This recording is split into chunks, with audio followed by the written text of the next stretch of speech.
I'm Dr. Strauss, and I'm going to be showing you some stretches for the neck, arm, and hand.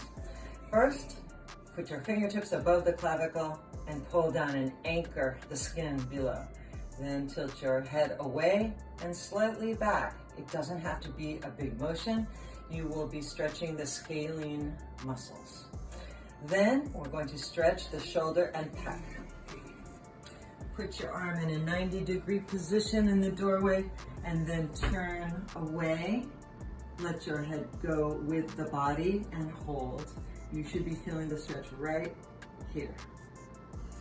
Then you can stretch the forearms by taking the hands here, cross, grasp, pull one way and hold, pull the other way and hold, uncross, pull and hold, pull and hold.